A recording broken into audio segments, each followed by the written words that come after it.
On sait que c'est la disposition aussi très particulière, très moderne aussi, mais du stade où on sait que les tribunes ne sont pas directement derrière la pelouse. Voilà, c'est quelque chose de différent en effet.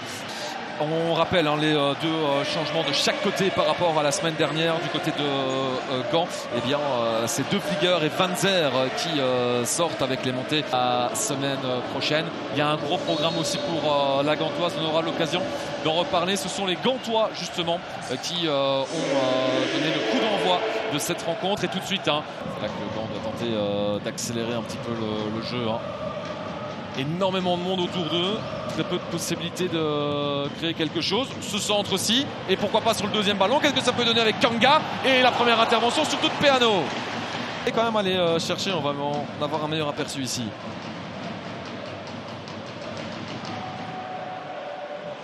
Ouais, quand même. Quand même. Mais Kanga qui revient aussi sur le ballon parce qu'il y a un accrochage entre deux joueurs à l'entrée du rectangle. Tout le monde se regarde un peu. C'est ça, ouais. Il ne se pose pas de questions. Prochaine seconde de Joëlito. Bon ballon. Oh, avec justement la tête de Kanga. Droit sur Peano, deuxième tir cadré. Ça en fait déjà autant que la semaine dernière pour la Gantoise. Samoise. Poche de liberté légère pour Surdé. Ballon dévié, mais qui arrive quand même à destination avec le tir au-dessus. Delio Varela, nouvelle grosse occasion, la deuxième là. Oh, et là, Kanga en un temps, et finalement Peano attentif qui plonge quand même assez vite au sol, même si ça venait sur lui. Gardien qui se touche au niveau de l'abdomen. Ouais, décidément. Ouais, sachant qu'on ne voit rien de particulier, je trouve, dans la manière dont il se couche.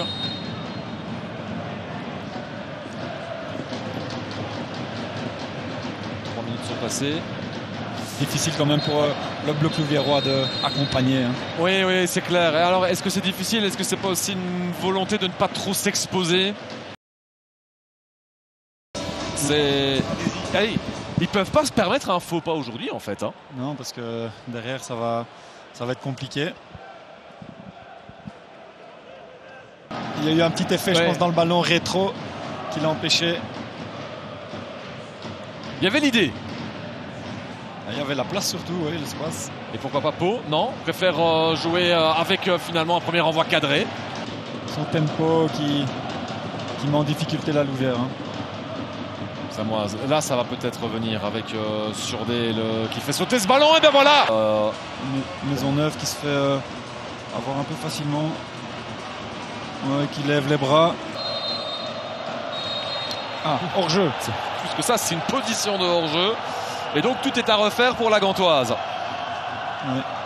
Et un coup reçu sur la tête. Voilà, le tir. Et finalement la claquette de Peano.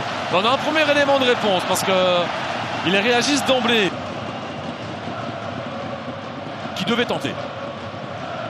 Ça, c'est des ballons idéaux, pardon. Sonko.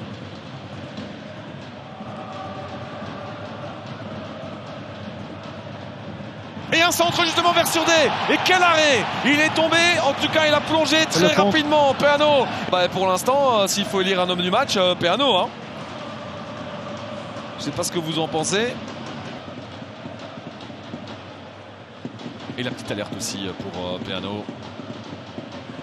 Oh, et le geste! Et Van Zer qui n'arrive pas à contrôler ce ballon qui traîne. Et finalement Ito!